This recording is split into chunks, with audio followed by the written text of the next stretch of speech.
नमस्कार दोस्तों। गौकर्ण का आख्यान भागवत के महत्व को प्रतिपादित करने हेतु सूत जी एक अन्य प्रसंग सुनाते हुए कहते हैं कि पूर्व काल में तुंगभद्रा नदी के तट पर एक सुंदर नगर बसा हुआ था। उस नगर में आत्मदेव नाम के एक ब्राह्मण रहते थे। उनकी पत्नी धुंधली कुलीन एवं सुंदरी होने पर भी जिद्दी स्वभाव की थी। वह स्वभाव से क्रूर, बकवाद करने वाली और झगड़ालू थी। ब्राह्मण दंपति सब प्रकार से संपन्न थे, पर उनके कोई संतान नहीं थी। जब उम्र अधिक हो गई तो उन्होंने संतान प्राप्ति हेतु कई प्रकार के दान यज्ञ किए, पर संतान नहीं हुई। एक दिन दुखी होकर वह ब्राह्मण वन को चल दिया। चलते चलते उसे प्यास लगी तो एक तालाब के किनारे गया और जल पीकर वहीं बैठ गया। 2 घड़ी बीतने पर वहां एक सन्यासी आए। जब उन्होंने जल पी लिया तो ब्राह्मण उनके पास गए और अपनी व्यथा सुनाई। सन्यासी ने कहा कि ब्राह्मण देव, मोह माया छोड़ दो, कर्म की गति गहन है। 7 जन्म तक तुम्हारे कोई संतान किसी प्रकार नहीं हो सकती। जब वह ब्राह्मण नहीं माना और प्राण त्यागने को तैयार हुआ तो सन्यासी ने एक फल देकर कहा कि यह फल अपनी पत्नी को खिला देना, इससे उसको पुत्र उत्पन्न होगा। ब्राह्मण फल लेकर घर आया और सारा वृत्तांत बताकर पत्नी धुंधली को फल दे दिया। पत्नी कुतर्की स्वभाव की तो थी ही। उसने सोचा गर्भ धारण की परेशानियों एवं परसों के पछड़े में कौन पड़े, इसलिए उसने वह फल नहीं खाया और अपनी गाय को खिला दिया।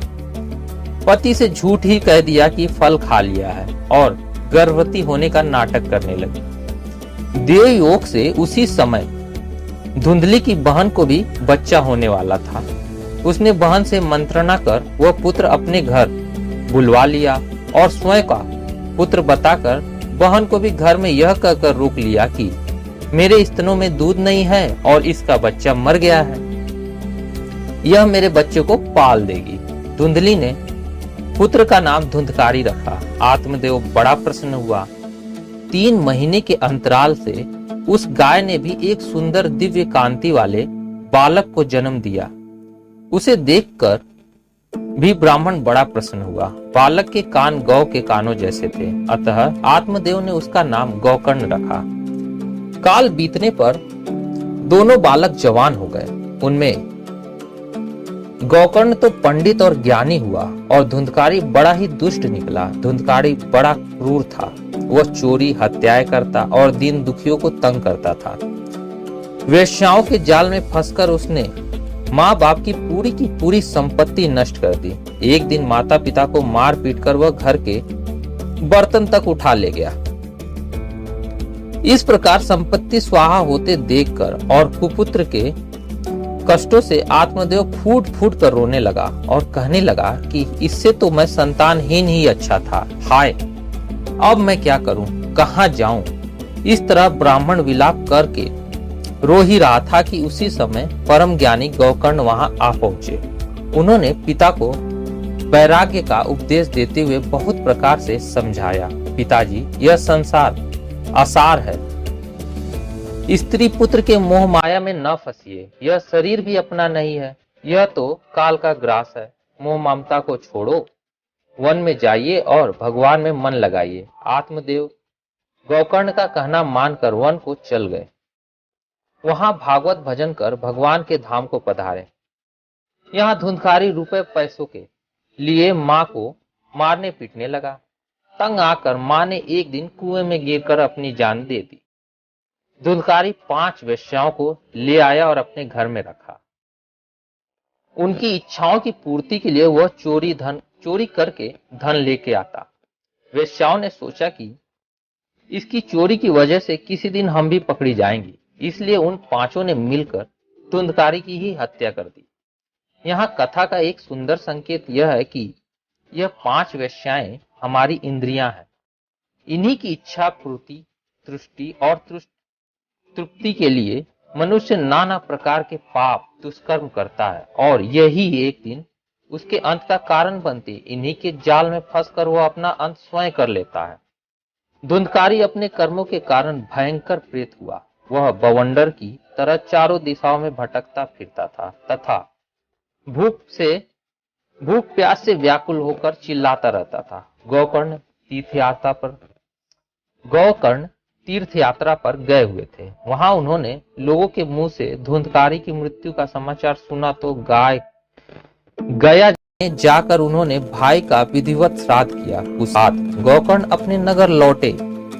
रात्रि का समय था, अतः वे सीधे ही अपने घर गए और सो गए। रात्रि में गौकर्ण को सोया देखकर प्रेत रूपी धुंधकारी ने अपनी व्यथा सुनाई और कहा कि मैं तुम्हारा भाई हूं, अपने पाप कर्मों के कारण प्रेत योनियों में पड़ा हूं, मुझे इससे मुक्ति दिला दीजिए।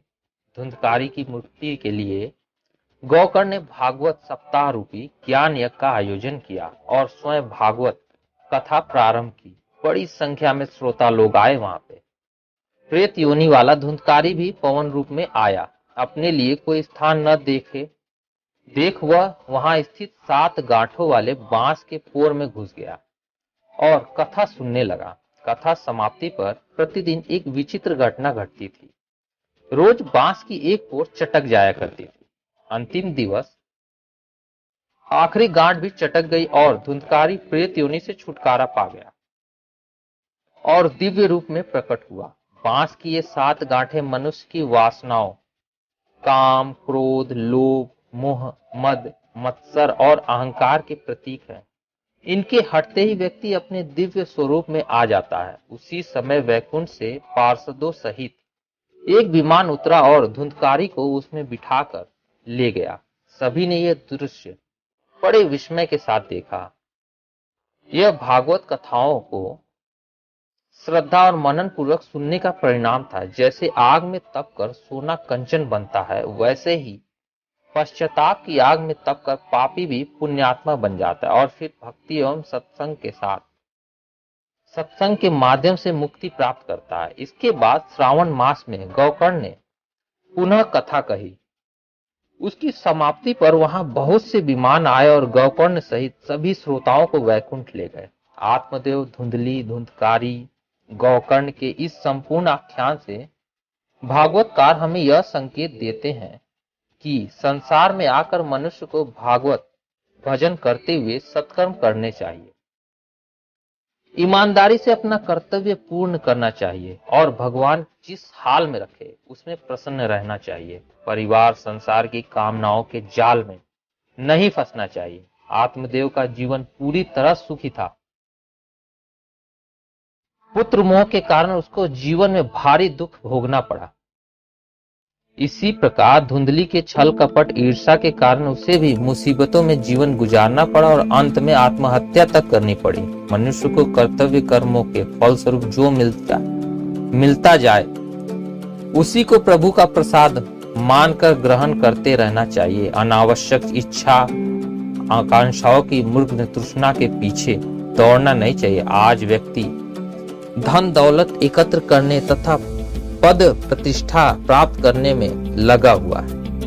हर व्यक्ति पूरी तरह से तन और धन के पीछे पड़ा है। मन की ओर उसका कोई ध्यान नहीं है। वह विषयों के भंवर जाल में उलझा जा रहा है, जबकि जीवन प्रतिपल मृत्यु की ओर बढ़ रहा है। मनुष्य का पूरा जीवन इसी आपाधापी में गुजर जाता है। अतएव भागवत कथा व्यक्ति को अपने सांसारिक कर्तव्य एवं दायित्वों का निर्वाह करते हुए स्वयं के आत्मोत्थान पर चिंतन करने हेतु प्रेरित करती है। कथा के गंभीर चिंतन मनन से व्यक्ति मानव जीवन की महानता को समझकर